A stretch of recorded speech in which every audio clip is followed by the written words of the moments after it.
সাদাকাল্লাহুল আযীম।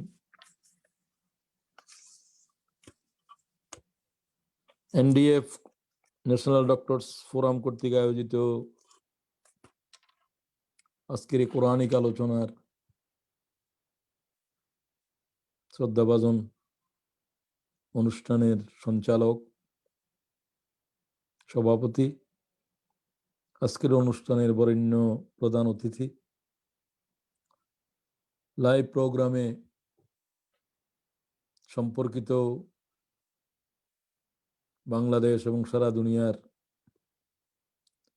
ডাক্তার ভাইদের এবং সুধী ভাইদের যারা আমাদের সাথে সম্পৃক্ত রয়েছেন সকলকে জানাই আসসালামু আলাইকুম ওয়া রাহমাতুল্লাহি ওয়া বারাকাতুহু। ওয়া আলাইকুম আসসালাম। আপনাদের সামনে সূরাতুল মুমিনুন এর প্রথম রুকু তো বলা হয়নি পুরাটা, 11টা আয়াত আপনাদের সামনে তিলাওয়াত করেছি। যে আয়াতগুলো একসাথেই নাযিল হয়েছিল,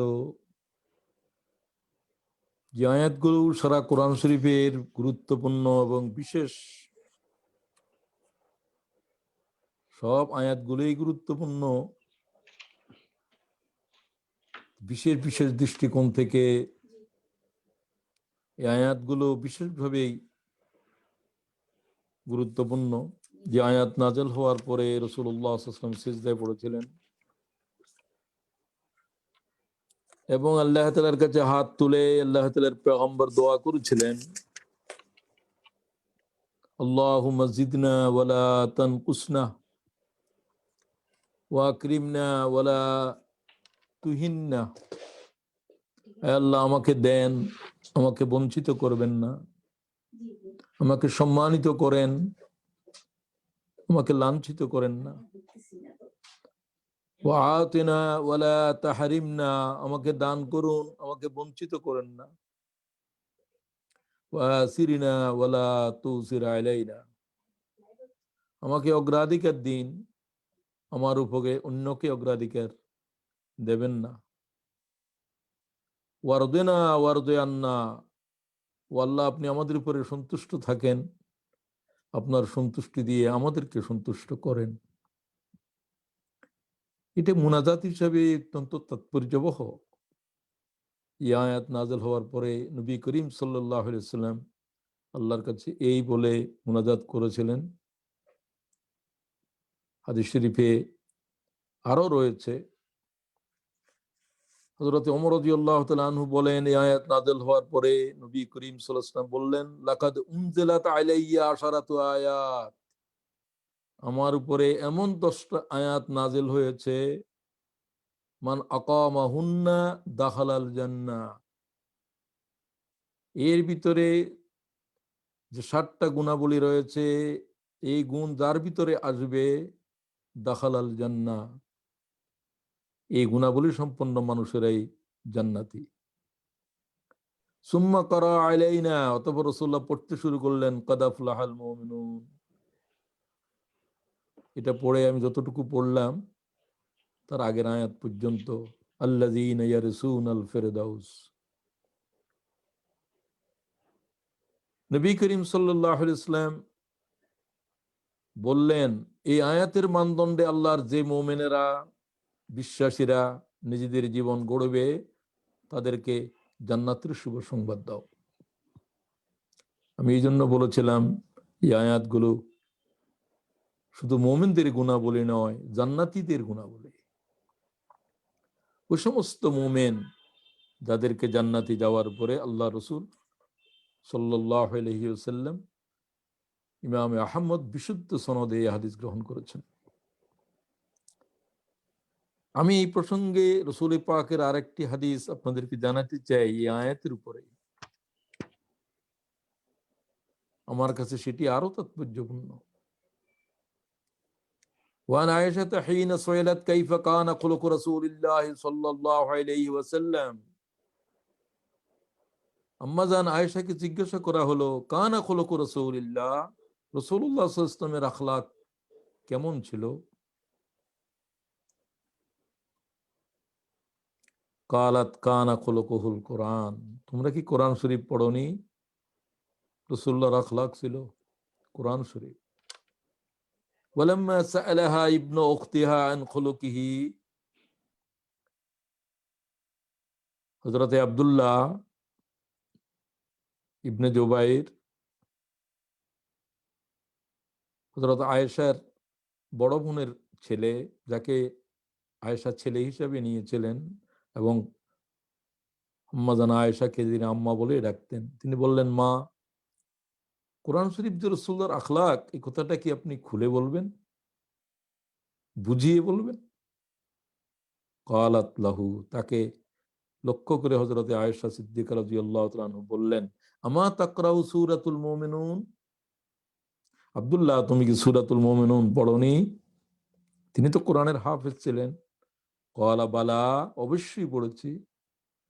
ক্বালাত ইকরা, আমার সামনে আবার পড়ো।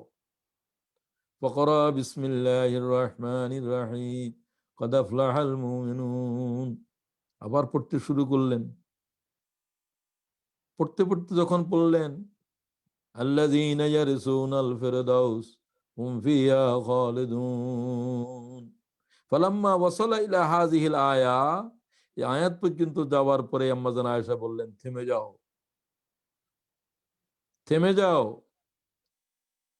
قالت له আয়েশা, হাকাযা কানা খুলুকু রাসূলিল্লাহ, ও আব্দুল্লাহ, জেনে রাখো, এই আয়াত সমষ্টির ভিতরে এই যে গুণাবলী আলোচিত হলো, ইহাই হলো মুহাম্মদুর রাসূলুল্লাহর আখলাক। সমস্ত কোরআন শরীফে মুমিনের যত গুণাবলী বর্ণনা করা হয়েছে, এর সারমর্ম হলো এই 7টা গুণাবলী। এই হাদিসের রাবি হচ্ছেন ইয়াজিদ ইবনে বাবনুস। এই হাদিস বিশুদ্ধ সনদে ইমাম নাসাই গ্রহণ করেছেন। তিনি হাদিস ব্যত্যাগণের ভিতরে অন্যতম, ইমাম বুখারীর ছাত্র যদিও, তিনি খুব বৈশিষ্ট্যপূর্ণ মুহাদ্দিস ইমাম নাসাই, যারা হাদিস শাস্ত্রের উপরে পণ্ডিত, তারা তাকে ভালো করে চেনেন। তাহলে মুমিনদের গুণাবলীর দৃষ্টিকোণ থেকে, জান্নাতীদের গুণাবলীর দৃষ্টিকোণ থেকে, এবং মুহাম্মদুর রাসূলুল্লাহর যে আখলাক সারা কোরআনে বর্ণিত আছে, সারা কোরআনই তাকে সংক্ষিপ্ত করে বললে মা আয়েশা বললেন, এই 7টা গুণাবলী হচ্ছে মুহাম্মদুর রাসূলুল্লাহর আখলাক। আমি আজকের আলোচনায় সম্পৃক্ত ভাই বোনদেরকে বলতে চাই, এর উপরে আর কি বলার আছে? এই আয়াতের সমষ্টিগুলোর গুরুত্বের উপরে আমার এলেমে আর কোনো এলেমই নেই। আমরা এখন জানতে চেষ্টা করব এই 7টা গুণাবলী কি, কিভাবে আমাদের জীবনের উপরে তা প্রতিষ্ঠিত হতে পারে। এই দৃষ্টিকোণে, এই অনুভূতি সহকারে আল্লাহ তাআলা আমার নিজের জন্য, আপনাদের জন্য আল্লাহর কোরআন, মুহাম্মদুর রাসূলুল্লাহর হাদিস থেকে বলার আমি আল্লাহর সাহায্য কামনা করছি। প্রিয় ভাই বোনেরা, কোরআন শরীফের উপরে যারা আমরা কথা বলি, আপনারা কথা বলেন, আমাদের সবাইকেই যে সমস্ত বিষয়ে লক্ষ্য রাখতে হয়, সেগুলোকে আমি আবার জানিয়ে দিচ্ছি, বারবার জানিয়ে দিচ্ছি, আমাদের ভাইদের জন্য এগুলো স্মৃতিপটে অম্লান থাকে। এক, প্রিপারেশন, তাদের উপরে যখনই কোনো সময়ে কোরআনের উপরে কথা বলার সুযোগ আসবে অথবা বলা হবে, তখন তাদের পহেলা দায়িত্ব হবে প্রস্তুতি গ্রহণ করা। অপ্রস্তুত অবস্থায় কোরআন শরীফের উপরে কথা বলা জায়েজ নাই। 2 নম্বর, বিশুদ্ধ তিলাওয়াত, রেসিটেশন। ওয়ারাত্তিলিল কোরআন তারতিলা, কোরআন শরীফের উপরে কথা বলার লোকদেরকে অবশ্যই কোরআন শরীফ বিশুদ্ধ তিলাওয়াত শিখে নিতে হবে। যতদিন তার শিখা না হবে, আমার কাছে যতদিন মানে 1 মাস, 1 মাস সময় কোরআন শরীফ বিশুদ্ধ করার জন্য যথেষ্ট। এই 1 মাস সময় দিয়ে যারা কোরআন শরীফকে বিশুদ্ধ করলেন না, আমি তাদেরকে জালেম বলতেছি না, তবে একথা বলছি, আপনারা আপনাদের জীবনের উপরে জুলুম করছেন। এখনো পর্যন্ত কোরআন শরীফ পড়েন, কোরআন শরীফ আমাদেরকে লানত করে। এই জাতির তিলাওয়াতকারীরা এই লানত থেকে কবে রেহাই পাবে? হ্যাঁ, শিখার উদ্দেশ্যে যারা এখনো চেষ্টা করছেন, তাদের ভুল পড়া তাদের জন্য লানতের কারণ হবে না। রব্বা কারি ইয়াকরাউল কোরআন ওয়াল কোরআন ইয়ালানুহু, কোরআন তেলাওয়াতকারীরা কোরআন তেলাওয়াত করছে, কোরআন শরীফ তার উপর লানত করছে, অভিশাপ দিচ্ছে। আমার বিকৃত করছো কেন? অর্থ বিকৃতি হচ্ছে, সুরের বিকৃতি হচ্ছে। সুতরাং গুরুত্বপূর্ণ বিষয় হলো কোরআন শরীফকে বিশুদ্ধ করার জন্য সকল ভাই বোন চেষ্টা করবেন। কোরআন শরীফ পড়ার লোকেই মুসলমানদের ভিতরে শতকরা 10 জন নেই। এর ভিতরে বিশুদ্ধ পড়ার লোক তো তার ভিতরে 1%ও নাই। অনেক বড় বড় আলেমদেরকে আমি কোরআন শরীফ ভুল পড়তে দেখেছি। আমরাও তো খুব শুদ্ধ পড়ি, তা আমি বলবো না। সম্ভবত লেহেনে জলি হওয়ার মতো ভুল হয়তোবা উহার থেকে আল্লাহ হেফাজত করছেন বলে আমার মনে হয়।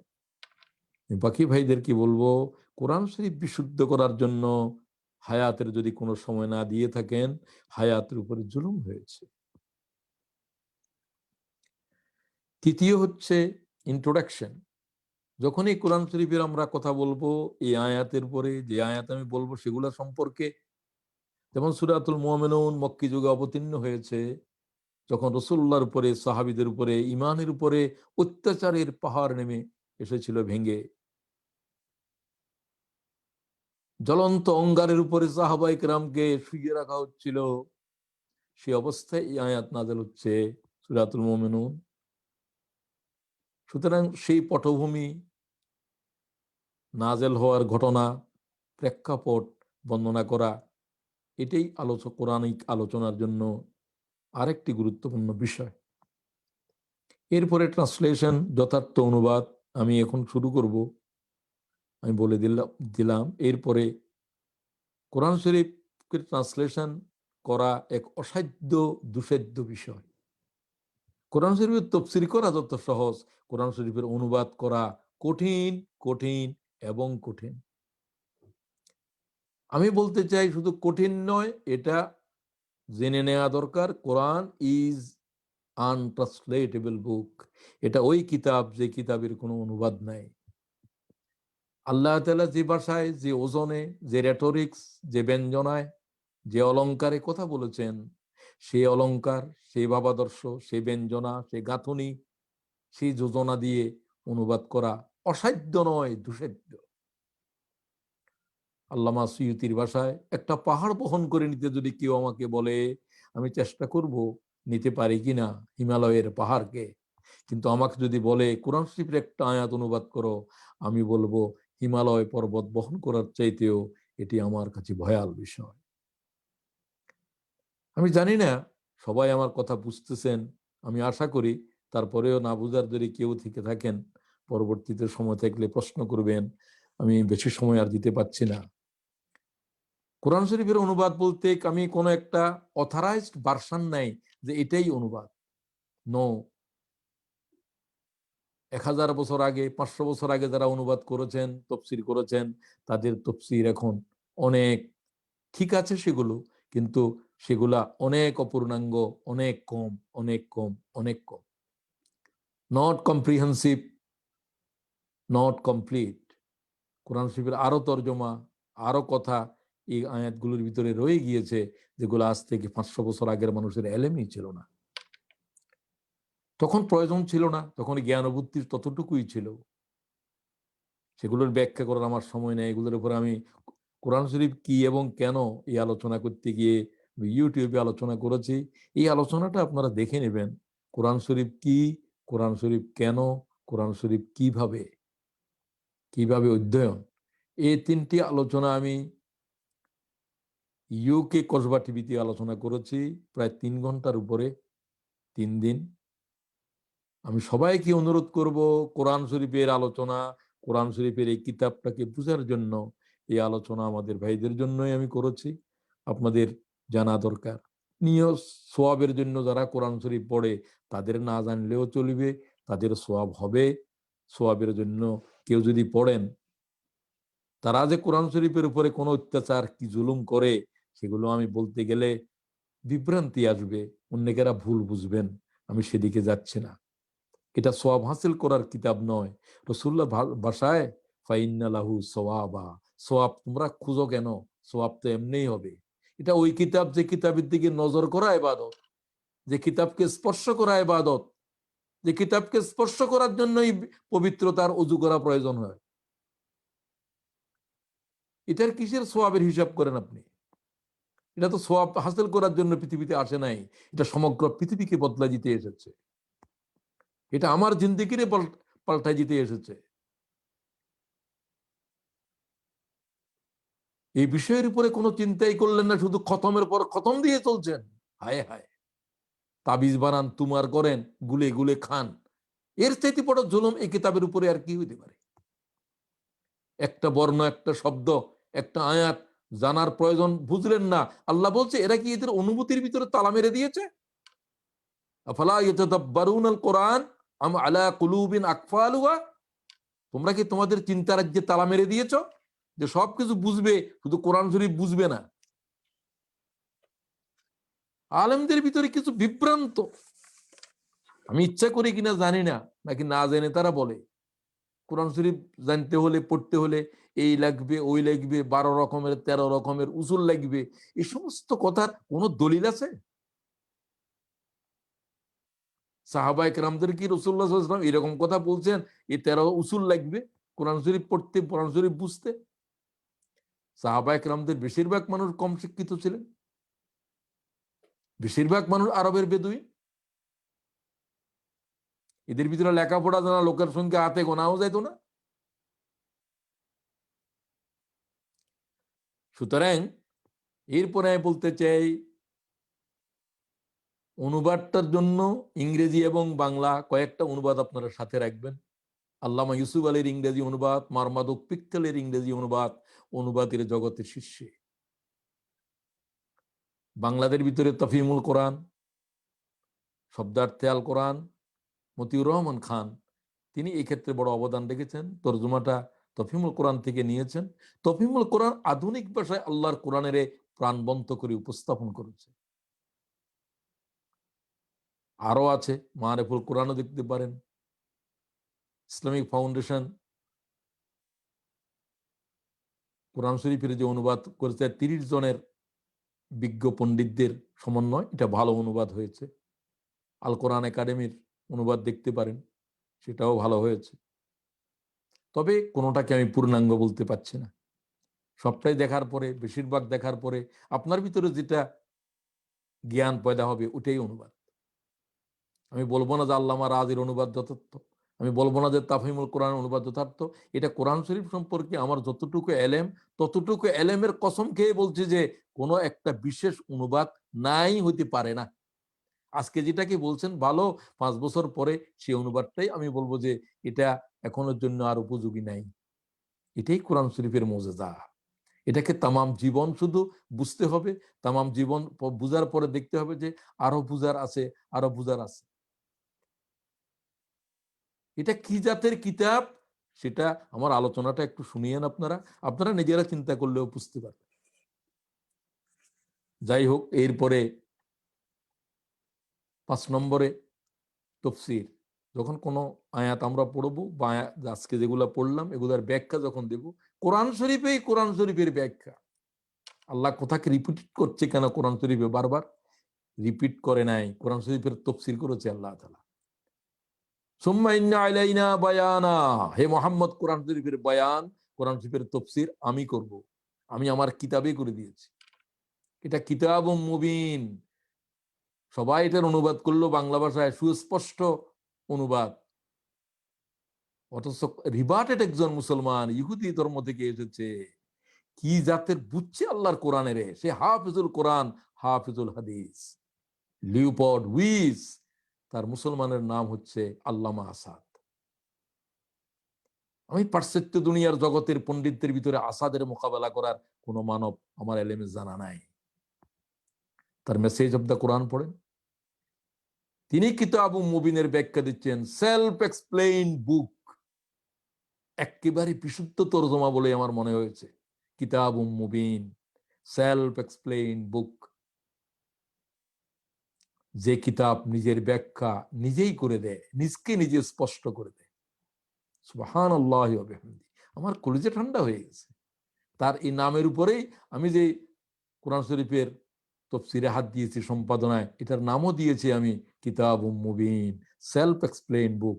তাই আমি চেষ্টা করেছি প্রত্যেকটা টিকার ভিতরে যে জিনিস বুঝে আসতেছি না সেটাকে কোরআন শরীফে আরেক আয়াত দিয়ে ব্যাখ্যা করার জন্য, তর্জমা করার জন্য।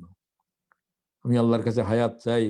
গত পরশু মনে করছিলাম যে হঠাৎ স্ট্রোকে হয়ে গিয়েছিল, ও আল্লাহ আমার কাছে, আমি এই কিতাবটা না লেখে কি কবরে চলে যাব?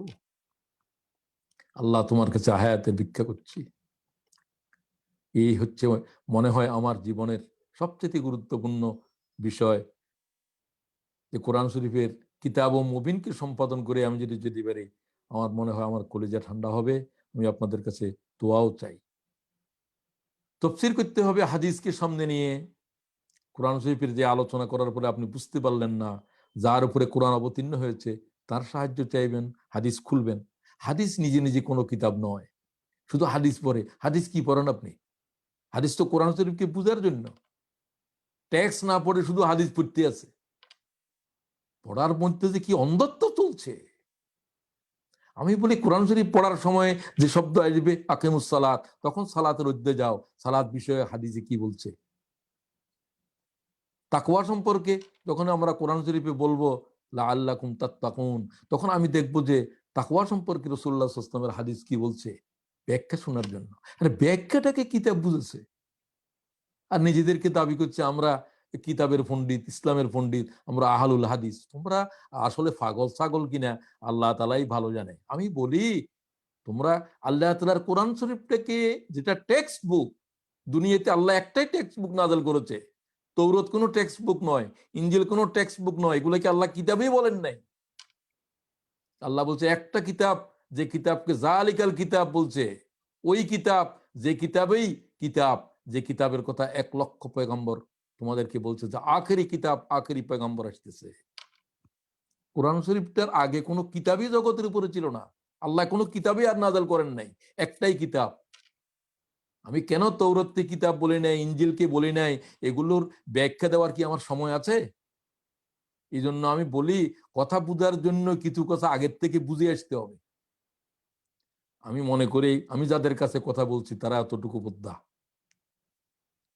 10টা ইনস্ট্রাকশন দিয়ে আল্লাহ বললেন যে এগুলো বনী ইসরাইলের জন্য। 7টা ইনস্ট্রাকশন দিয়ে আল্লাহ বললেন, 7টা 10টা আমি বললাম বুঝার জন্য, যে এটা তোমাদের জন্য ইনস্ট্রাকশন। জিব্রাইলকে বলে দিল যে এগুলাকে অনুসরণ করতে বলো। এগুলা কোনো কিতাব নয়, কয়েকটা পৃষ্ঠা, একটা পৃষ্ঠা, 2টা পৃষ্ঠা। সমস্ত আসমানি কিতাব এরকম।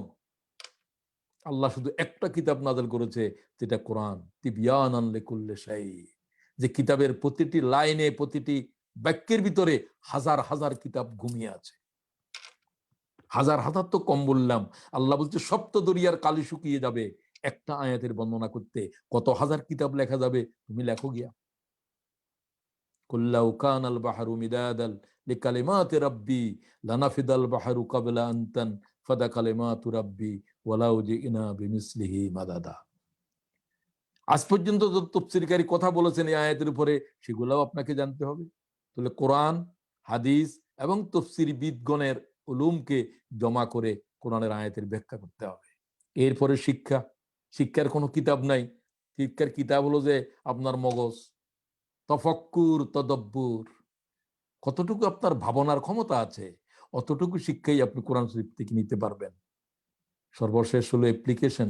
কি করে আমার জীবনের উপরে এই কিতাব নাযিল হবে? কত জীবন ঘনিষ্ঠ কিতাব, যে কিতাব নাযিল হতে 23 বছর সময় নিয়েছে। কোন কিতাব নাযিল হইতে তৌরাত, ইনজিল এগুলা কোনো মিনিট লেগেছে? এগুলো জিব্রাইল এনে দিয়ে দিলেন, এই তোমাদের জন্য আল্লাহর বিধান। একটা কিতাব নাযিল হতে 23টা বছর সময় নিল কেন? প্রত্যেকটা ঘটনা আগে এসেছে, তারপরে আল্লাহর হেদায়েত এসেছে। রাসূলের 23 বছর জীবনের ভিতরে কিয়ামত পর্যন্ত মানব জীবনের সমস্ত ঘটনার ঘনঘটা আছে। আমি বলি 23 বছর এটা হচ্ছে মানব ইতিহাসের, মানব জীবনের সিডি। কিয়ামত পর্যন্ত পৃথিবীর মানব জাতির কাছে যা আসবে, যত সমস্যা আসবে, সব এই সিডির ভিতরে আছে। আমি কথা বলছি খুব সংক্ষেপে, এগুলা বুঝবেন, আমার সময় চলে যাচ্ছে, আমাকে অনেক কথা বলতে হবে, আমি আল্লাহর কাছে সাহায্য চাই। তো এই 7টা বিষয়কে সামনে নিয়ে কোরআন শরীফের উপরে কথা বলবেন। আজকের প্রত্যেকটি ভাই বোনদেরকে আমি বলতে চাই, কোরআন শরীফের উপরে কথা বলার জন্য সিদ্ধান্ত গ্রহণ করেন। আল্লাহর এই কিতাবেরই মানুষের কাছে পৌঁছাতে হবে, এই কিতাবেরই জানতে হবে, এই কিতাব দিয়ে নিজের জীবন, সমাজ জীবন, তামাম জগতের আলোকিত করতে হবে। কদ আফলাহাল মুমিনুন, নিশ্চয়ই মুমিনেরা কামিয়াব হয়েছে। মুমিনদের উপরে চলছে অত্যাচার, জুলুম, আল্লাহ বলছে আমি কসম খাচ্ছি মুমিনেরা কামিয়াব। নিশ্চয়ই, একেবারে তাকিদের সাথে। আল্লাযীনা হুম ফি সালাতিহিম খাশিউন, যারা সালাতের ভিতরে বিনয় অবলম্বন করে। ওয়াল্লাযীনা হুম লিয-যাকাতি ফাইলুন, যারা অর্থহীন কাজ এবং কথা থেকে বিরত থাকে। ওয়াল্লাযীনা হুম লিয-যাকাতি ফাইলুন, যাকাত আদায় করার কথা বলেন নাই, আতাইনা যাকাত এখানে নাযিল হয় নাই। লিয-যাকাতি ফাইলুন, যারা তাজকিয়ার কাজে তৎপর থাকে। এখানে কোনো মালের যাকাত নাই, মক্কা শরীফে মালের যাকাতের কোনো আয়াতে নাযিল হয়নি। এটা মক্কি যুগের সূরা। ওয়াল্লাযীনা হুম লিফুরুজিহিম হাফিজুন, যারা তাদের যৌন অঙ্গের হেফাজত করে। এটা একটা গুণ, এটাকে ব্যাখ্যা করার জন্য আরো দুইটা কথা বলা হচ্ছে। ইল্লা আলা আজওয়াজিহিম আও মা মালাকাত আইমানুহুম ফাইন্নাহুম গায়রু মালুমিন, তবে তাদের স্ত্রী এবং অধীনস্থ দাসীদের ব্যাপারে তাদেরকে অভিযুক্ত করা হবে না। ফামান ইবতাগা ওয়ারা যালিকা ফাউলাইকা হুমুল আদুন, এই বিধিবদ্ধ পন্থা ছাড়া অন্য কোন পন্থায় যারা যৌন চাহিদা পূর্ণ করার চেষ্টা করবে তারা অভিযুক্ত হবে, তারা গুনায় কবিরায় লিপ্ত হবে। আল্লাযীনা হুম লিআমানাতিহিম ওয়া আহাদিহিম রাউন, যারা তাদের আমানত সমূহ এবং ওয়াদা সংরক্ষণ করে। ওয়াল্লাযীনা হুম আলা সালাওয়াতিহিম ইউহাফিজুন, যারা তাদের সালাত সমূহকে যথাসময়ে আদায় করে, আদায় করতে যত্নবান হয়, পাংচুয়ালি। এখানে গুণাবলী হলো পাংচুয়ালিটি। আল্লাযীনা ইয়ারিসুনাল ফিরদাউস, এই ব্যক্তিগুলো হচ্ছে সে সমস্ত মুমিন জান্নাতুল ফিরদাউস যাদের অধিকার, যাদের হক, তারা জান্নাতুল ফিরদাউসের মিরাজ গ্রহণ করবে। হুম ফিহা খালিদুন, যে জান্নাতে তারা অনন্তকালের জন্য দাখিল হবে। সাদাকাল্লাহুল আযীম। আমি যে আয়াতগুলো পড়েছিলাম তার তরজমা আপনারা শুনলেন। তরজমা করার সময় দুই একটা শব্দকে একটু বললাম এই জন্য যে এগুলো তরজমা অন্য তরজমাগুলোতে এইভাবে নাই। কেউ বলছে যাকাত, আল্লাহ তাআলা এখানে যাকাতের কথা বলেন নাই, এগুলোর উপরে কথা বলার আমার সময় নাই। তো আসেন এবার আমি আয়াতগুলোকে একটু ব্যাখ্যা সহকারে এবং রাসূলুল্লাহ সাল্লাল্লাহু আলাইহি ওয়াসাল্লামের জিন্দেগীর এই ৭টা কোয়ালিটি, এক একটা হীরকখণ্ড আমাদের আখলাকের উপরে আমরা বসাতে থাকবো। প্রথম, قد أفلح المؤمنون, successful indeed are the believers. সমস্ত সফলতা ঈমানের সাথে, কামিয়াবি সফলতা ঈমানের সাথেই জড়িত। ঈমান নাই, কোনো সফলতা নাই, কি দুনিয়ার জীবনে কি আখিরাতের জীবনে। সমস্যা হলো যে ঈমানটাই বুঝে নাই। আরো সমস্যা হলো যে মুমিনেরাই বুঝে নাই, যারা ঈমান এনছে দাবি করে। ومن الناس من يقول آمنا بالله وباليوم الآخر وما هم بمؤمنين, লোকেরা বলে আমরা ঈমান এনেছি আল্লাহর উপরে, পরকালের উপরে। আল্লাহ বলছে আমি বলি তোমরা ঈমান আনো নাই। দেখেন এই আয়াত দিয়ে আল্লাহ কোরআন শুরু করেছে, এগুলো একবারে শুরুর আয়াত। ومن الناس من يقول آمنا بالله وباليوم الآخر وما هم بمؤمنين। এই আয়াতটা পড়ার পরে একজন মুমিন তার কলিজায় পানি থাকার কথা নয়, শুকিয়ে যাওয়ার কথা। আল্লাহ তাআলা বলেন যে যারা ঈমান আনছে বলতেছে এরা ঈমান আনে নাই বলছি আমি। সে কি ভেবেছে আমি বলতেছি আমি ঈমান আনলাম, আল্লাহ কয় তুমি ঈমান আনো নাই। ঈমান আনা কাকে বলে তুমি বুঝোও নাই। ওয়াকালাতিল আরাবু আমান্না কুল লাম তুমিনু, বেদুইনেরা বলছে ইয়া রাসূলুল্লাহ আমরা ঈমান এনেছি। আল্লাহ তাআলা আয়াত নাযিল করে বলেন বেদুইনদেরকে বলে দাও ঈমান আনা বুঝেও নাই, ঈমান তাদের কলিজার ভিতরে দাখিল হয় নাই। ওয়ালাম্মা ইয়াদখুলুল ঈমান ফি কুলুবিকুম, তাদের কলিজার ভিতরে তাদের হৃদয়ের ভিতরে ঈমান গেঁথে যায় নাই।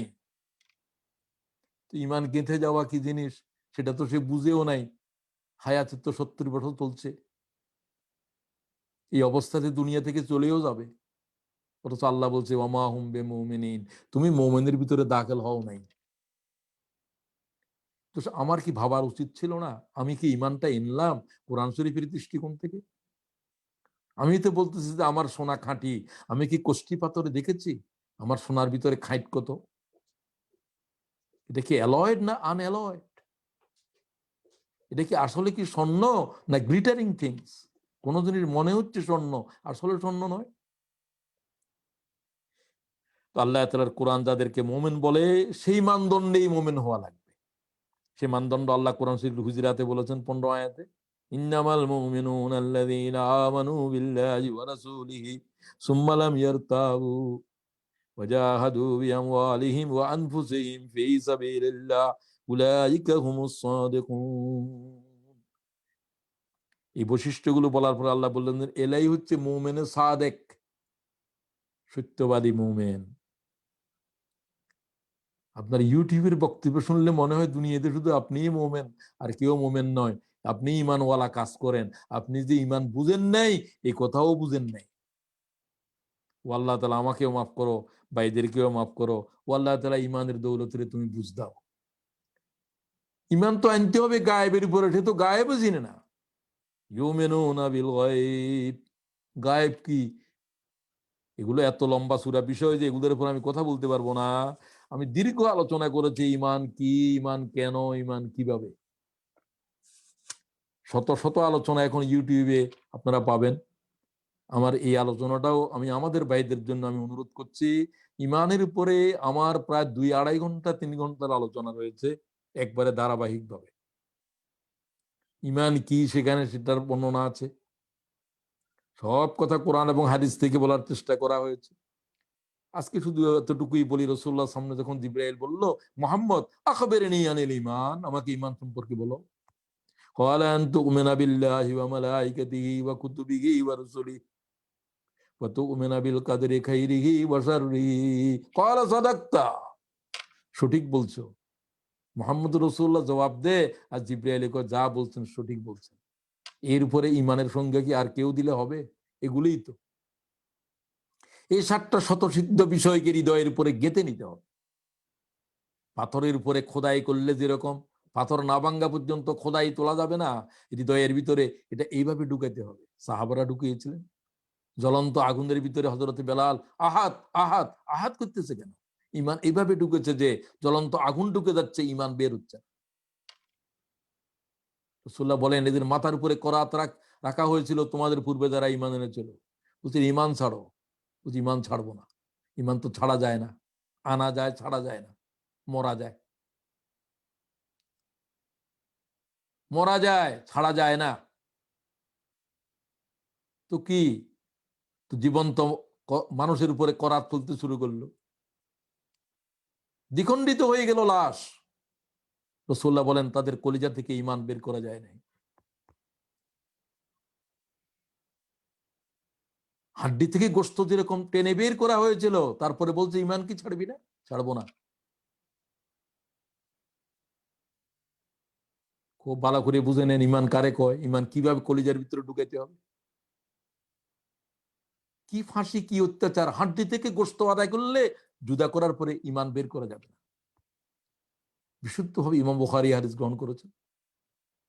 ওয়ালাইসা ওয়ারা যালিকা মিনাল, তাদের ঈমানের অবস্থাটা কি রকম?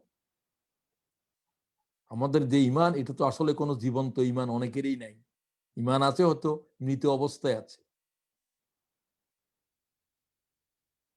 খুব ভালো করে বুঝেন। রাসূলুল্লাহ সাল্লাল্লাহু আলাইহি ওয়াসাল্লাম দরবারের ভিতরে সাহাবী বললেন ইয়া রাসূলুল্লাহ আমাদের বাল বাচ্চাদেরকে তপ্ত তেলের ডেকচির ভিতরে ছেড়ে দেওয়া হচ্ছে, আমাদের জন্য দোয়া করেন না ইয়া রাসূলুল্লাহ।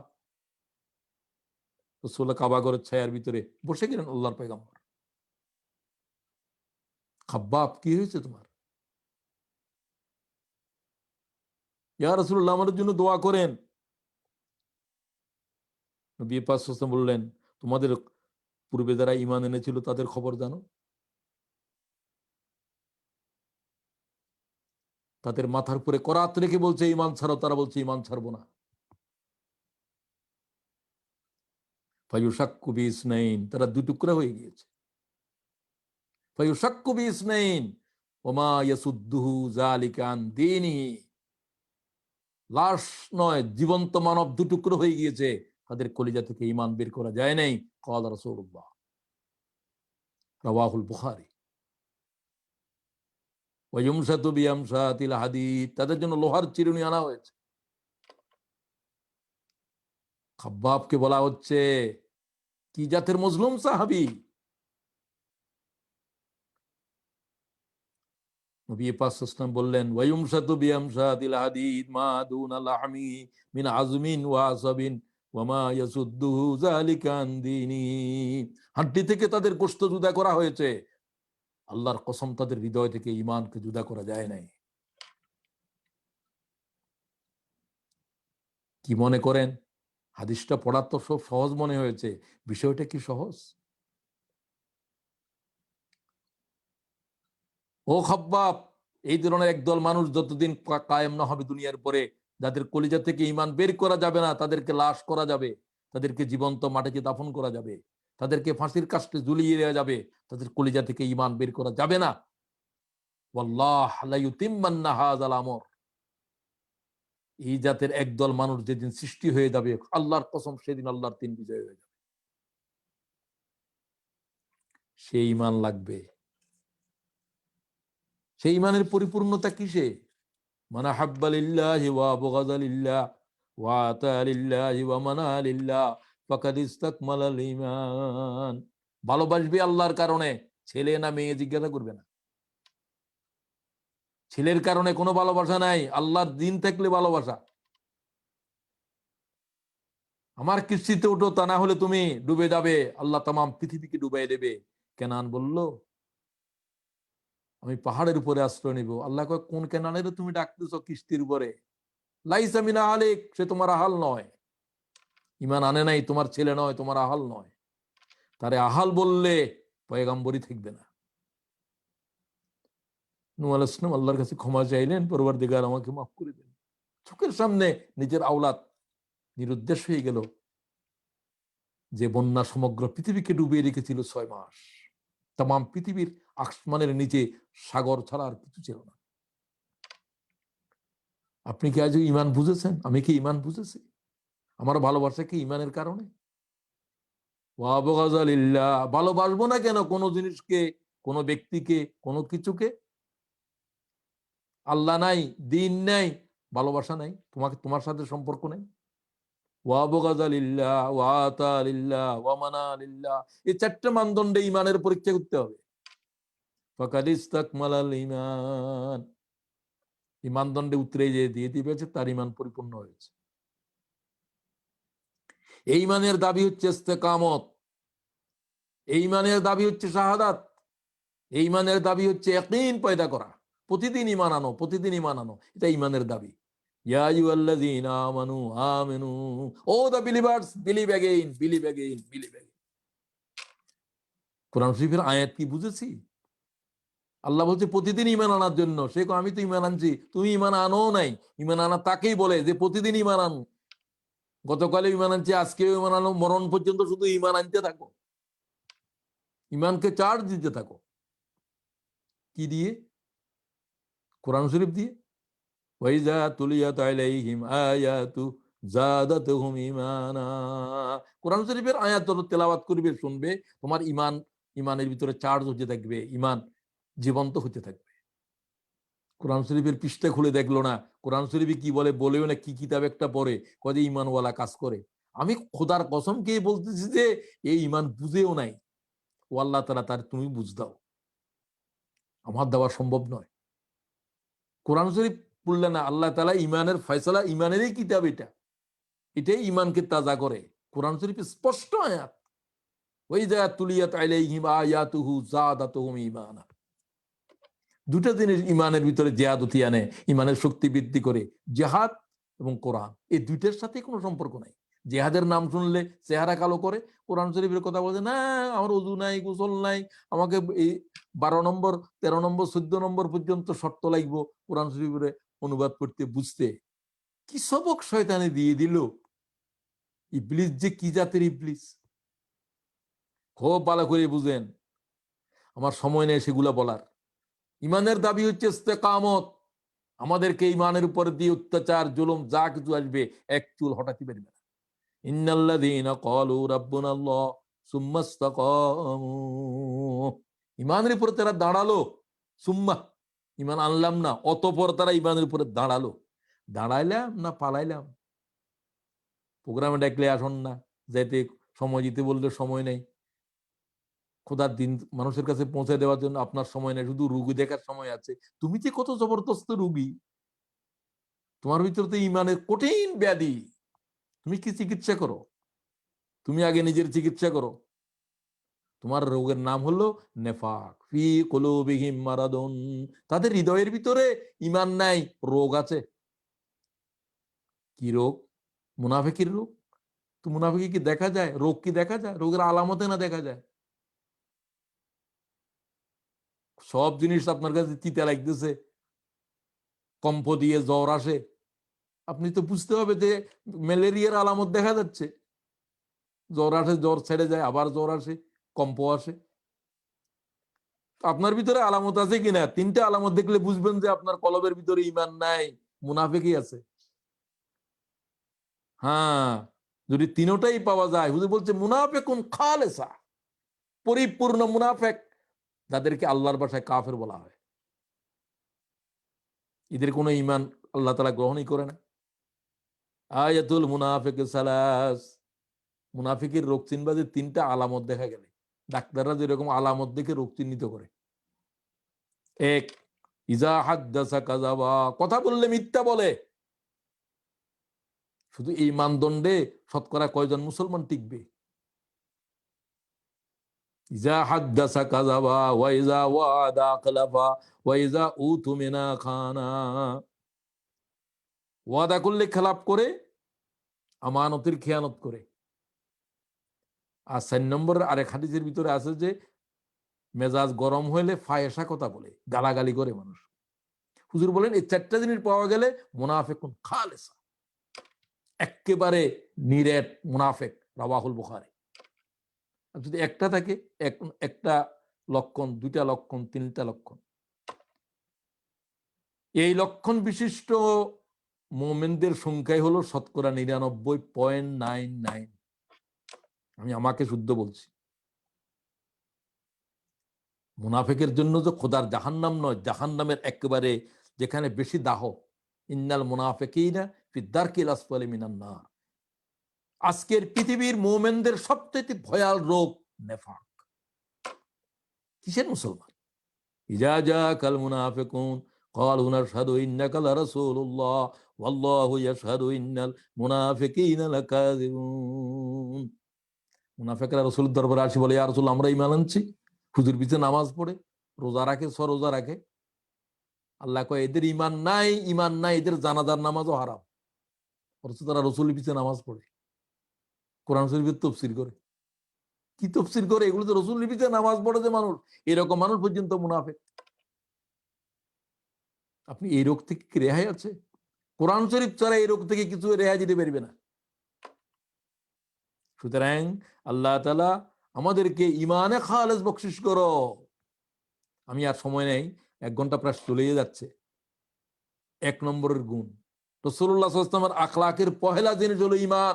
ইমানের বুনিয়াদের উপরে ইসলামের বিশাল প্রাসাদ খাড়া করো। 2 নম্বর, প্রথমটাই আরো কথা বলা দরকার ছিল, কারণ প্রথমটাই বুনিয়াদই নেই। আমি বলি মুসলমানদের ভিতরে শতকরা 90% বেশিরভাগ লোকের কাছে ইমানের এলেমই নেই। ইমানের এলেমই নেই। ইমান আনা তো দূরের কথা। ইমান কাকে বলে? ইমান কি? ইমানের লক্ষণ কি? ইমানের দাবি কি? ইমানের মজা কিভাবে, এই সব ইমান সম্পর্কে যদি আমি 100টা প্রশ্ন করি, তার ভিতরে আপনি 80টা প্রশ্নের কোনো উত্তরে খুঁজে পাবেন না। আমার ভিতরে, আপনার ভিতরে। আমি আজকের ভাইদেরকে বলতে চাই, ইমানের মসলা সমাধান না করা পর্যন্ত কবরে যাওয়ার সাহস করবে না। এটা আমার কথা নয়, আল্লাহর কথা। ওয়ালা তামুতুন্না ইল্লা ওয়া আনতুম মুসলিমুন। মুসলমান না হয়ে, ইমান না এনে খবরদার কবরে আসার সাহস করবে না।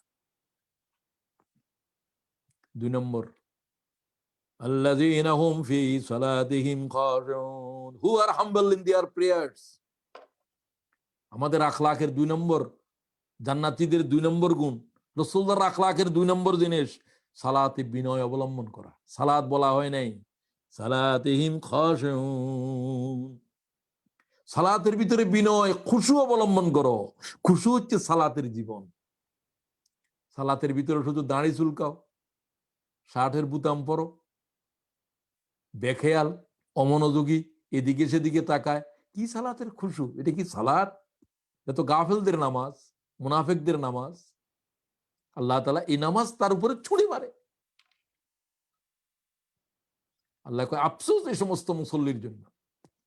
ফাওয়াইলুল লিল মুসাল্লিন আল্লাযীনা হুম ফি সালাতিহিম সাউন আল্লাযীনা হুম ইউরাউন ওয়া ইয়ামনাউনাল মাউন।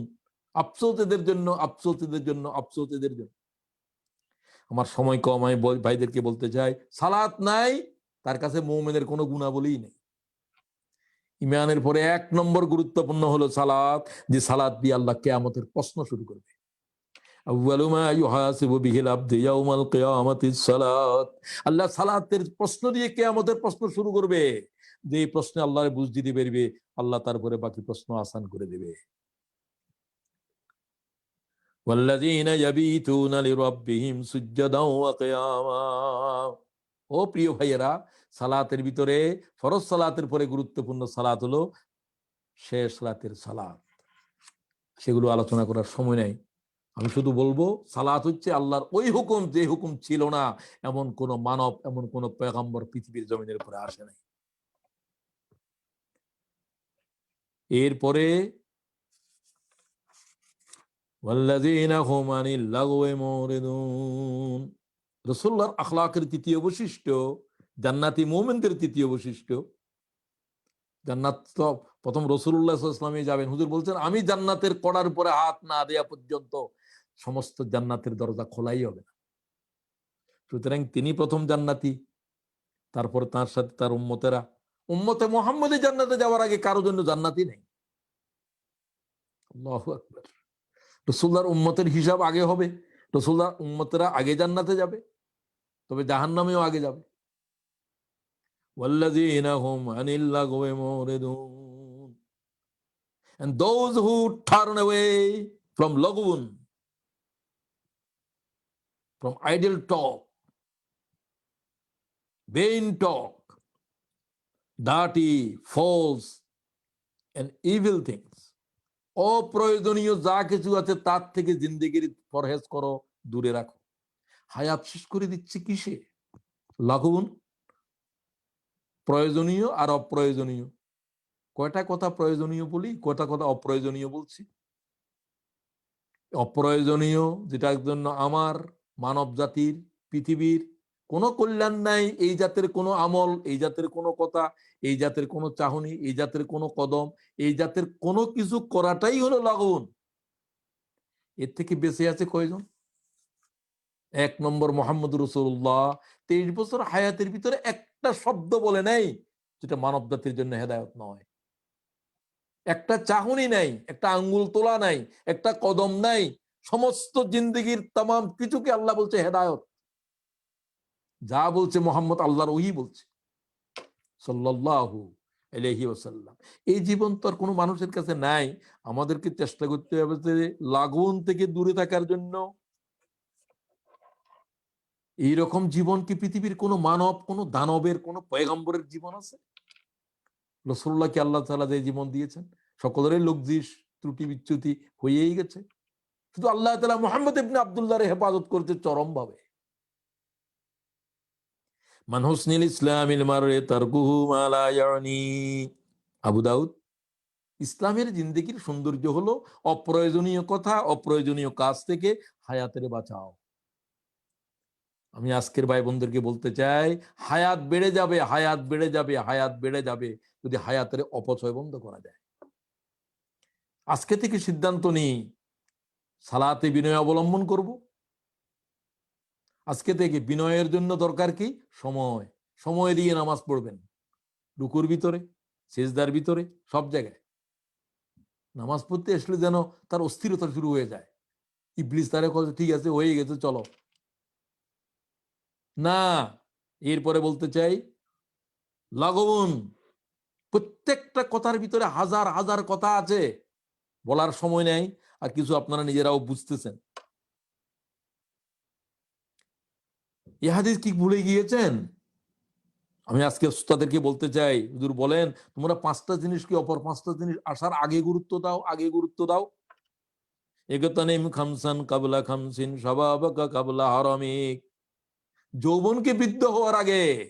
আমার আলোচনা যারা শ্রোতা আজকের, তার ভিতরে বেশিরভাগ আমি মনে করি যুবক, দাঁড়িয়ে এখনো পাকে নাই। যাদের পেকে গেছে বা যৌবন চলে গেছে তাদের জন্য তো এই প্রশ্নর আর সংশোধন করার সুযোগ নাই। যারা যৌবনকে বৃদ্ধ হওয়ার আগে গুরুত্ব দাও। হাতেকা কাবলা সকমিক, সুস্থকে রোগ রোগ আসার আগে গুরুত্ব দাও। হায়াতাকা কাবলা মৌত, মৌত আসার আগে হায়াতের গুরুত্ব দাও। দরিদ্র হওয়ার আগে সম্পদের দাম দাও। দরিদ্র হয়ে গেলে তো সম্পদ কি জাতের, টাকা পয়সা কি জাতের। কাবলা ফাকরিক। সুতরাং পাঁচটা বস্তুকে অপর পাঁচটা বস্তু ধ্বংস করে দেওয়ার আগে তাকে গুরুত্ব দাও। আমি মনে করি লঘুনের অর্থ বোঝার জন্য উহা বেশি গুরুত্বপূর্ণ। হায়াতে গুনাহ থেকে, অপ্রয়োজনীয় কথা থেকে, আল্লাহ তাআলার নিষিদ্ধ কোনো কাজে কোনো পলক, কোনো চাহনি, কোনো কদম দেব না। আজকে সিদ্ধান্ত নেন। জীবন যা হয়ে গেছে তো হয়ে গেছে। আজকে থেকে যা বলবো আল্লাহ তোর দিনের জন্য বলবো, মানবতার কল্যাণের জন্য বলবো, ইসলামের জন্য বলবো, আমার জন্য, পরিবারের জন্য, যা জন্য সব আল্লাহর জন্যই। আর কোনো জন্য নাই। আর কোনো জন্য পথে হায়াত ব্যয় হবে না। আর সব জন্যের ভিতরে সেরেক আছে। কারণ আমাকে আল্লাহ তাআলা সৃষ্টি করেছেন আল্লাহর বন্দেগীর জন্য। ওমা খালাকতুল জিন্না ওয়াল ইনসা ইল্লা লিয়াবুদুন। বন্দেগী ছাড়া আর কিছু করব না, তাহলে হায়াত বেঁচে যাবে। বন্দেগী ছাড়া আর কিছু করব না। স্ত্রীর সাথে কথা বলবো, সেটাকে সওয়াব মনে করবেন। টয়লেটে যাবেন, সেটাও ইবাদত। সমস্ত হায়াতের মুহাম্মদ রাসূলুল্লাহর আখলাকের উপরে উঠাও, সমস্ত হায়াতেই ইবাদত হয়ে যাবে, কিছু অপচয় হবে না। বাজার করা, টাজার করা, যত কাজ আছে সব ইবাদত হয়ে যাবে। শুধু বাজারে যাবে, শুধু একটা দোয়া পড়লে 10 লাখ নেকি। আশ্চর্য বিষয়।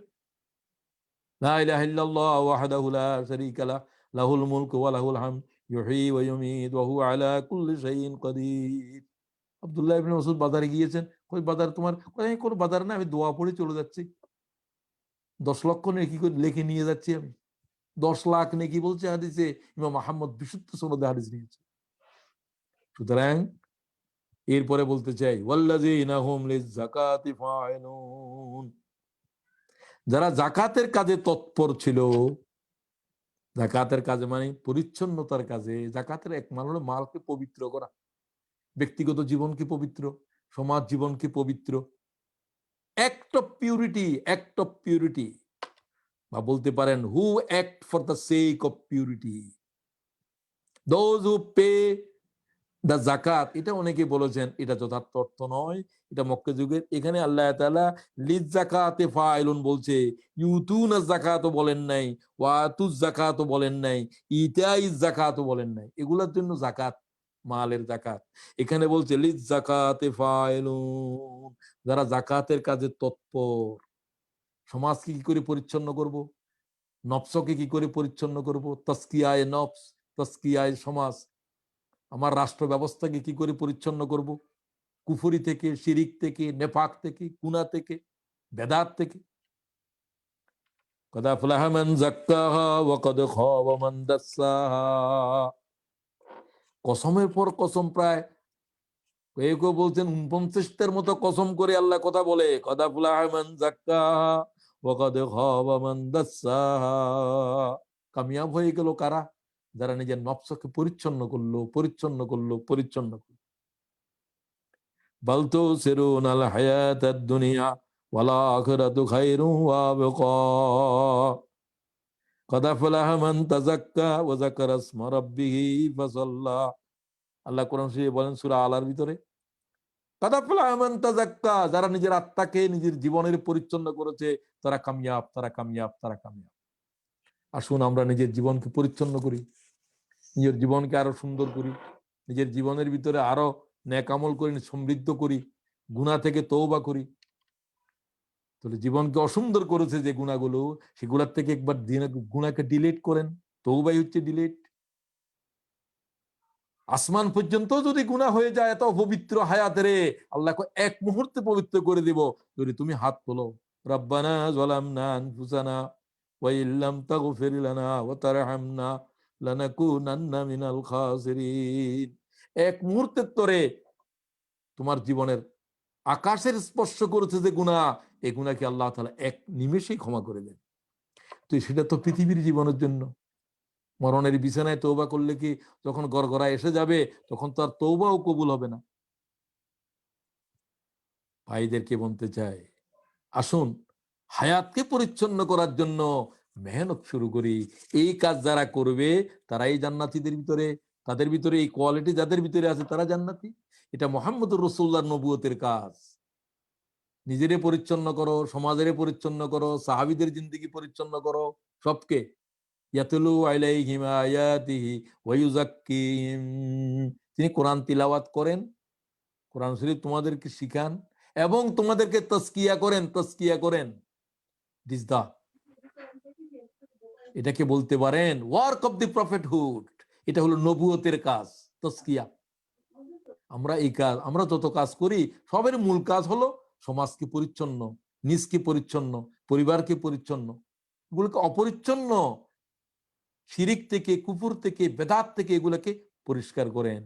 এই কাজ যারা করবে তারা হলো লিযাকাতে ফাইলুন ওয়াল্লাযীনা হুম লিফুরুজিহিম হাফিজুন হু রেস্ট্রেইন দেয়ার সেক্সুয়াল প্যাশনস, যারা তাদের যৌনাঙ্গকে হেফাজত করেছে। আপনি খেয়াল করেন আজকের পৃথিবীর সবচেয়ে ভয়াল যে রোগে পৃথিবীর মানব জাতির আক্রান্ত, সেটি হলো যৌন ব্যাধি, সেটি হলো ব্যভিচার। ব্যভিচারের ক্যান্সার আজকে সবচেয়ে সমগ্র পৃথিবীর মানবতাকে শেষ করে দিয়েছে।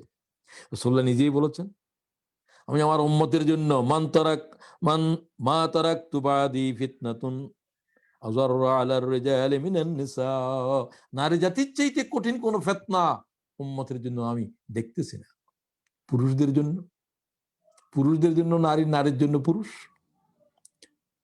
সাহিত্য, কবিতা, নাটক, ফাটক সবকিছুর মূল একটা 3.5 হাত একটা উলঙ্গ মেয়ে, আর কিছুই নেই। এটাই মানব সভ্যতা। কি জাতির ব্যাধি সমগ্র মানবতার আক্রান্ত করেছে। ওয়াল্লাযীনা হুম লিফুরুজিহিম হাফিজুন, যারা তাদের ফুরুজকে হেফাজত করেছে তারা জান্নাতি, তারা জান্নাতি, তারা জান্নাতি। রাসূলুল্লাহ সাল্লাল্লাহু আলাইহি ওয়াসাল্লাম বলছেন, তোমরা দুটো জিনিসের দায়িত্ব গ্রহণ করো, আমি তোমাদের জান্নাতের জামিন হয়ে যাব। মা বাইনা লাহিয়াইহি ওয়া মা বাইনা রিজলাইহি আজমান লাহুল জান্নাহ। ইমাম মুসলিম বিশুদ্ধ সনদে হাদিস গ্রহণ করেছেন, মাই ইয়াজমানু লি মা বাইনা লাহিয়াইহি ওয়া মা বাইনা রিজলাইহি আজমান লাহুল জান্নাহ।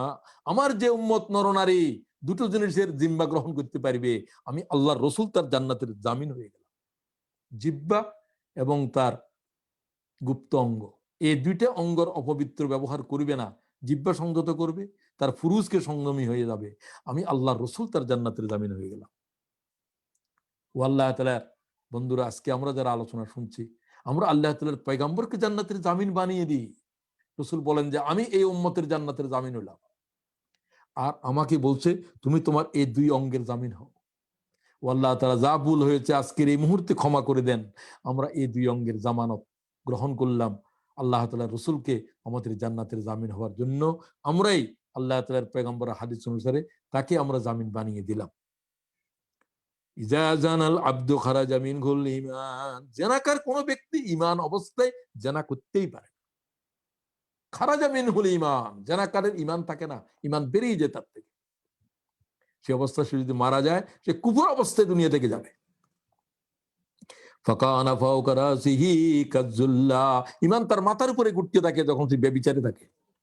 ফাইযা খরাজা মিন যালিকাল আমাল রাজা ইলাইহিল ঈমান, বিশুদ্ধ সনদে ইমাম তিরমিজি হাদিস নিচ্ছেন, যদি সে এই অপবিত্র কাজ থেকে ফিরে আসে তখন ঈমান আবার তার ভিতরে দাখিল হয়।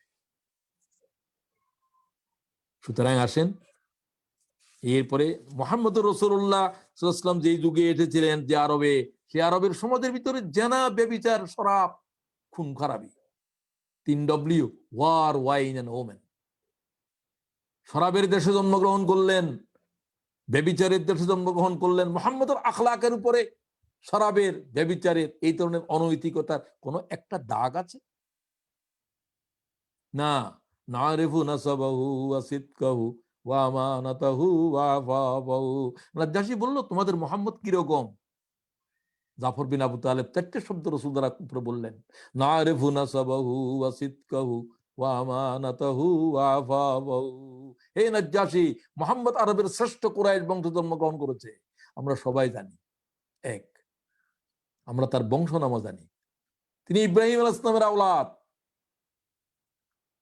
রাসূলুল্লাহ বলছেন তিনি ইসমাঈলের আওলাদ, ইসমাঈল ইব্রাহিম আলাইহিস সালামের আওলাদ। আনা ওয়ালদে ইসমাঈল, তার বংশ সবাই চিনে। তার সত্যবাদিতা, নারিফু নাসাবাহু ওয়া সিদকাহু ওয়া আমানাতাহু ওয়া আফাফাহু, তার আমানতদারিতা, সমস্ত আরব জানে যে মুহাম্মদ আল আমিন, মুহাম্মদ আস-সাদিক সাল্লাল্লাহু আলাইহি ওয়াসাল্লাম। এবং তার নৈতিক চরিত্র, ব্যভিচার যার জীবনের স্পর্শ করে নাই, হায়াতের স্পর্শই করে। সুতরাং উম্মতে মুহাম্মদের জন্য রাসূলুল্লাহর এই আখলাক উম্মতের কি করে গ্রহণ করব? আজকের এই যুগে এই পবিত্রতা অর্জন করা যে কি ভয়াল বিষয়।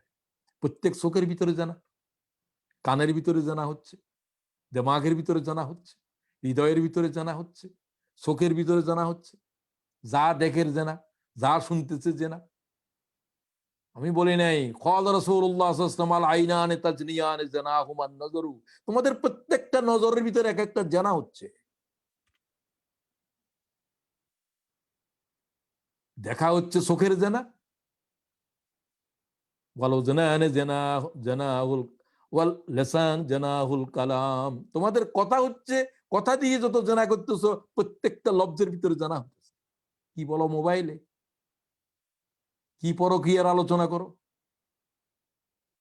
বিবাহিত নারী পর্যন্ত পরকীয়া সম্পর্কে তাদের সাথে যোগাযোগ করো।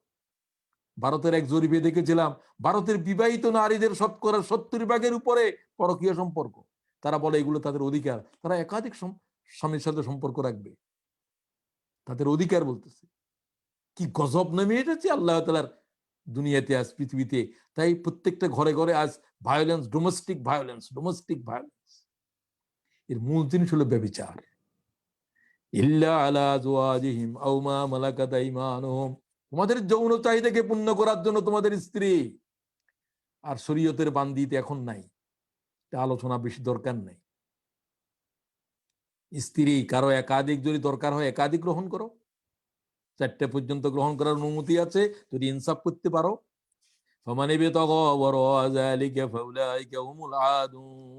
এই ব্যতিরেকে যৌন চাহিদা পূর্ণ করার যত পথ অন্বেষণ করবে, যত পথ, এটা কি? বিবাহ না করে কারোর সাথে লিভ টুগেদার এক পথ, স্ত্রীদেরকে তালাক দিছে আবার তার সাথে সংসার করে আরেক পথ, পরকীয়া আরেক পথ, হায়েজ অবস্থায় সম্পর্ক রাখা আরেক পথ।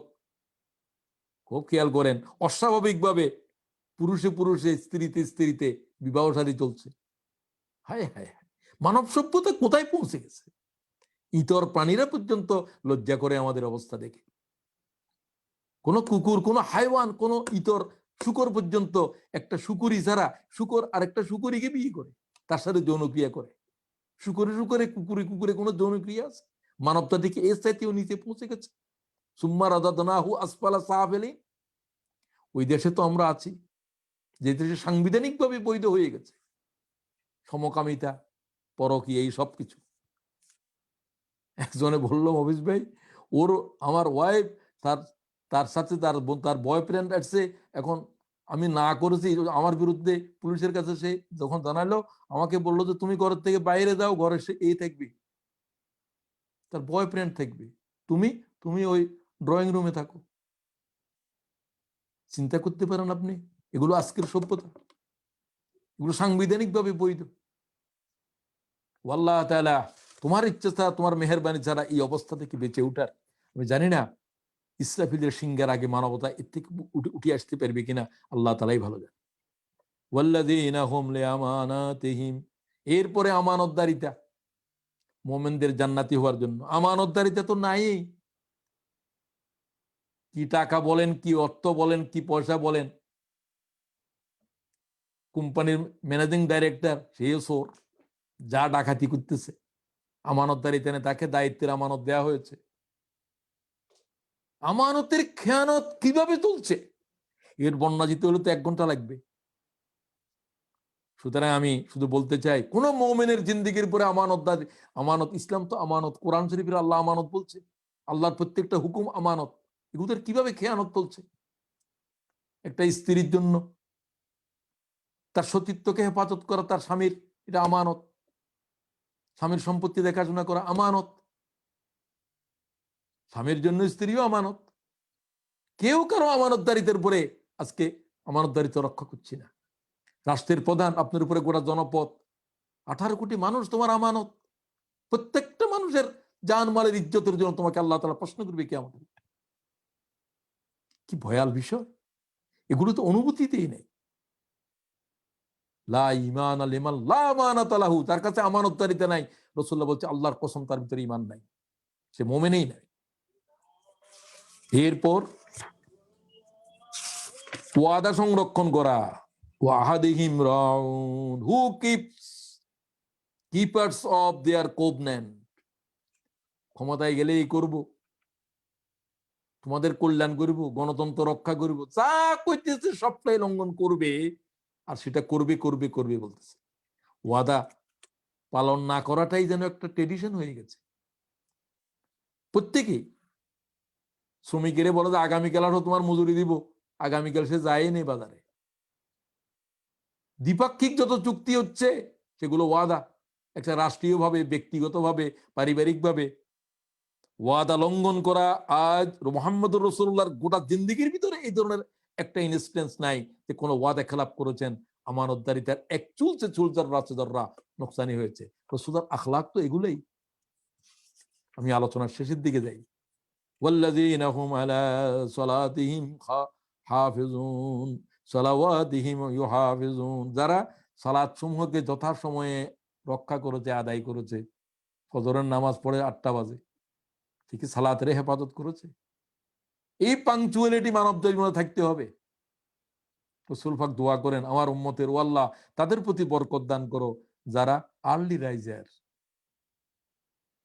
বুকুরিম হাদিসের লফজ, তাদেরকে বরকত দাও যারা সকালবেলা কাজে লিপ্ত হয়ে যায়। আর সেই ফজরের নামাজই নাই, ঘুমের থেকে উঠে দেরিতে। রাসূলুল্লাহ দোয়া করতেছেন যাদেরকে, তারা ভোরে আর্লি রাইজার। আমি এই সমাজে দেখলাম ব্রিটিশেরা কত আর্লি রাইজার, মুসলমানেরা আমরা ঘুমাই আর তারা কত আগে উঠে কাজে চলে যায়, অথবা কেউ ব্যায়াম করে। সুতরাং আমি বলতে চাই, পাংচুয়ালিটি মুসলমানদের জীবনের জন্য মুহাম্মদের আখলাকের অন্যতম এক গুরুত্বপূর্ণ বিষয়। অথবা সালাতের পাবন্দিও ধরতে পারেন, দুটোটাই। ওয়াক্তের সাথে সালাত আদায় করা, সালাত দিয়ে শুরু, সালাত দিয়ে শেষ, এই 7টা গুণ কথা আমি বলেছি। সেগুলো যার ভিতরে থাকবে, উলাইকা হুমুল ওয়ারিসুন, তারা জান্নাতি নয়, জান্নাত তাদের অধিকার। এই শব্দ আল্লাহ কোরআন শরীফের কোথাও কি বলছে? হ্যাঁ, বলছেন আরেকটা জায়গায়, আরো তো একটা থাকতে পারে, তিলকাল জান্নাতুল্লাতি নূরিসু মিন ইবাদিনা মান কানা তাকিয়া, খোদাভীরু লোকদের জন্য জান্নাত তাদের অধিকার। এই গুণাবলী সম্পন্ন লোকদেরকে রাসূলুল্লাহ সাল্লাল্লাহু আলাইহি ওয়াসাল্লাম বললেন, হুমুল ওয়ারিসুন আল্লাযীনা ইয়ারিসুনাল ফিরদাউস, ফিরদাউস তাদের অধিকার। এই 7টা গুণ তাদের ভিতরে আছে। এক, আবার বলে দিচ্ছি, পরিপূর্ণ ঈমান গ্রহণ করা। 2, বিনয়ের সাথে, খুশুর সাথে সালাত আদায়কারী। 3, অপ্রয়োজনীয় কথার কাজ জিন্দেগি থেকে এগুলো থেকে ফরহেজ করা। 4, তজকিয়া, পরিচ্ছন্নতার কাজে তৎপর থাকা। সমস্ত আল্লাহর দ্বীনের যত কাজ, ইসলামী আন্দোলন, এটা হলো তজকিয়া। মওলানা মওদুদী সাহেবের বাসায় আমরা মেথরের কাজ করছি। আমাদের কাজ হলো সমাজ থেকে অপবিত্র জিনিসকে পরিচ্ছন্ন করা। মেথর যেরকম, এগুলো থাকলে মানব জাতিরা থাকতে পারবে না, এগুলোতে পরিষ্কার করো। আমরা মানব জাতির পাপাচার গুনাহকে পরিচ্ছন্ন করে করে মানব জাতিকে জান্নাতের দিকে পৌঁছাচ্ছি। এই কাজটাই আমাদের কাজ। এরপরে হিফজুল ফুরুজ, তাদের গুপ্ত অঙ্গকে হেফাজত করা, আমানতদারিতে সংরক্ষণ করা, ওয়াদা পালন করা এবং যথাসময়ে সালাত আদায় করা পাংচুয়ালিটির সাথে। এই 7টা গুণ যার ভিতরে জন্মগ্রহণ করেছে, তা সে বুঝতে পারে তার ভিতরে মুহাম্মদুর রাসূলুল্লাহর আখলাক এসে গেছে। যে কথা রাসূলুল্লাহ সাল্লাল্লাহু আলাইহি ওয়াসাল্লাম বললেন, আমার উপরে আল্লাহ তাআলা এই 7টা আয়াত, 10টা আয়াতের ভিতরে 7টা গুণ, এই মানদণ্ডে যে উত্তরে যেতে পারবে, মান আকামা হুন্না দাখালাল জান্নাহ, মান আকামা হুন্না দাখালাল জান্নাহ, এই গুণে যে উত্তরে যেতে পারবে সে জান্নাতি, সে জান্নাতি, সে জান্নাতি। এটা আরেকটা তাফসীরও আছে, সেটা বলার সময় নেই। আল্লাহ তাআলা জান্নাতুল ফেরদাউসকে বললেন, জান্নাত কথা বলো। জান্নাত বললেন যে এই পর্যন্ত, আল্লাযীনা ইয়ারসুনাল ফেরদাউস হুম ফিহা খালিদুন, এই গুণাবলী সম্পন্ন মানুষগুলোর জন্য আমি ফেরদাউস অপেক্ষা করছি। আমি আলোচনার উপসংহারে বলতে চাই, আমি ডাক্তারদেরকে ধন্যবাদ জানাচ্ছি। ডাক্তাররা আমার ছাত্র আন্দোলনের থেকে আমার প্রিয়। তাদের সমাজে, তাদের দরিয়ার ভিতরে আমি বহু বছর সঞ্চরণ করেছি। বলতে গেলে চিটাগাং মেডিকেল কলেজে আমি থাকতাম। 21 না 22, এখন ভুলে গেছি আমি। সুতরাং